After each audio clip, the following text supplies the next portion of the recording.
I had to wake up at 5 a.m. today to go to work for my secretary job, so I'm particularly soul crushed.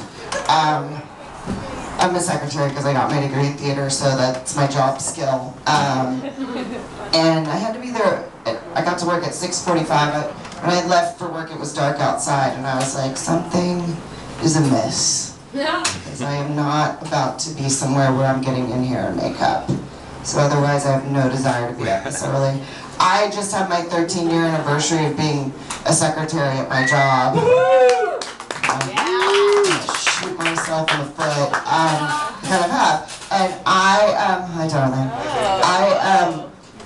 I worked for USC because I went there as a theater major, and then I was like, oh my god, you know what would be so cool? Is after graduation, instead of working as an actor, I could be a secretary for you for 13 years. And I'm really at this point sticking it out, because once you hit 15 years at USC, I could quit that day, and for all of time, my children could go to USC or 400 other schools for free, forever and ever, right? And that would be fascinating fucking information if I had any children. And I don't, but I'm sticking it out anyway. I'm just gonna adopt a bunch of 17-year-olds, send them off to school.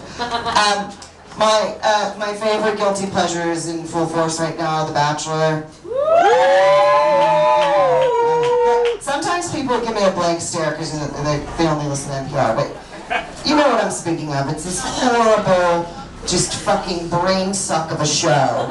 I have yet to miss an installment. I've seen them all. I love it.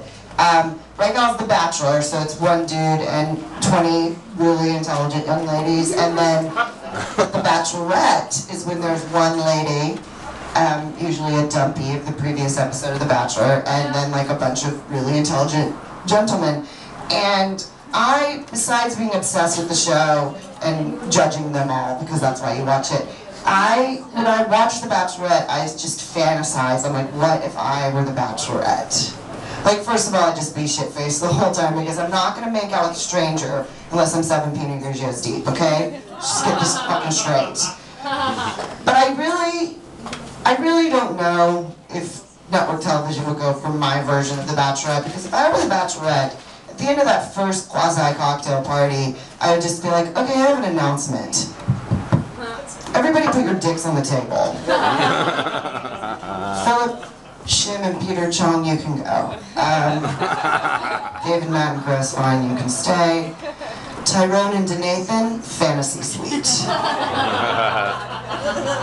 And one time I did that joke, and my stalker, thanks Facebook, who come to a lot of my shows, he was like, you know, that joke's really pedestrian, it's not very clever, it's just a stereotype, Asian guys have small dicks, black guys have big dicks. And I was like, oh my god, you know who doesn't like that joke?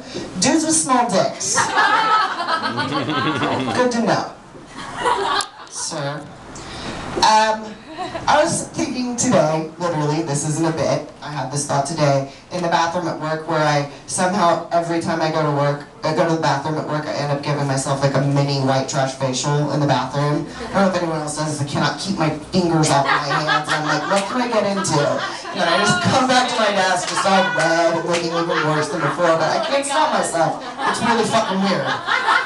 Who wants a date? Okay, so while I was in the bathroom thinking about that, while I was picking at my face, for some reason I was like, thinking of like, a name popped into my head. I'd met a girl named Betsy, and I was like, that is such a cute name. That'd be a really good name for my daughter. And I'm like, this is so fucking ludicrous. That thing you have in your head where you're like, that's what I'm gonna name my kid. Isn't that really just a name you would have rather had for yourself? Like, cause I don't really feel like, it really has anything to do with this unborn phantom child. You're just like, maybe I wish my name were Betsy. It's cute. It's Amy is like the most common name on the planet. And then I'm like, then it's like a fucking slippery slope, because the next thing you know, you have an 8-year-old who hasn't eaten in 7 years because you wanted to be a ballerina. So.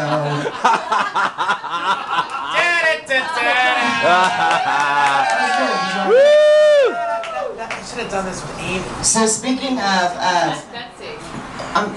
oh yeah, you can call me Betsy now, guys. Speaking of being a secretary and babies, I guess I don't really have anything else to fucking talk about. Some stupid bitch at work told me I better hurry up and have a baby. And sure, I'm 36, I've never been married or have a kid, two perfectly good reasons to set yourself on fire when you're from Louisiana. Well, first of all, I don't think I can go 9 months without drinking. And second of all, stupid bitch at work. Since you think that you put a flash drive into a USB port, and you think they're called vanilla folders, just fucking kills me. And since you asked me to be more Pacific when I'm explaining things, perhaps you should be a little less concerned with my senior citizen womb, and maybe more concerned with night school. Just putting it out there. By the way, are people still having babies? Is that still going? I've been to 72 baby showers, or not, we haven't hit a wall. I have, because I don't want to buy you any more fucking pacifiers, or bottle cleaners, or... Are these Christmas decorations? Yep. Yeah. Good, those are still up, okay. Here's something I really hate at work, which for some reason starts on Thursdays, which doesn't even make sense. Are you ready for the weekend? Are you ready for the weekend? No. I would much rather sit here in my soul-crushing cubicle listening to your amazing stuff. Yeah, I'm ready for the weekend. No, I'm not. I haven't even said goodbye to Thursday or Wednesday. I don't even have my outfit picked out. Fuck you. I'm so ready for the weekend. Happy Friday. Go fuck yourself. There's this one woman that I work with, and on Tuesday she'll be like, 3 more days, Amy. What do you do on the weekend that is that fucking exciting? Because I do that every night of the week. Alright. Is anyone else here legitimately concerned that they might have an international sex tape out there? Like, for real. Like, no, did anybody else, after their cat died and then their boyfriend broke up with them, went to Europe and then took a 22-year-old Lebanese Parisian lover, and then once they were back stateside, made some really bad decisions via Skype? Like, I'm legitimately concerned. Like, this is gonna upset my dad. But it's out there, and I wake up in the middle of the night thinking about it. Oh my god, that was you. Probably. I'm scared. That's not how I want to. That's not how I want to be famed, guys. That's not my gig. Like, it's really. I woke up in the middle of the night thinking about that. Okay, so I'll leave you on this. I am really rich, like I'm sure everyone here, and are you fucking tired of doing this with like your shampoo and your other products? Like, this is the last fucking drop out. Like, I can't afford another bottle of shampoo. Like, every product, I'm just shaking it to the end, I'm storing it upside down, and I'm just so ready for that period of my life to be over. But, like, I like to pretend like I wasn't poor before the recession. Like, oh god, this recession, Bernie Madoff, why? I was just on the cusp of buying a 3-bedroom, but I didn't want to be upside down on my subprime balloon payment mortgage. In other words, people with money use. Oh, the recession. You know what, I just got the idea to sneak tequila in a water bottle in my purse into a bar. Just thought of that. Like 12 years ago. And like before the recession, everyone was like, when I would bust out my like bottle of booze in my purse, they'd be like, Amy, you are so white trash. And now that everyone's fucking broke and can't afford to go to a dinner, they're like, so how does this work? Do I meet you in the bathroom? I'm like, yes, you order a fucking club soda and meet me in the bathroom. Rich people.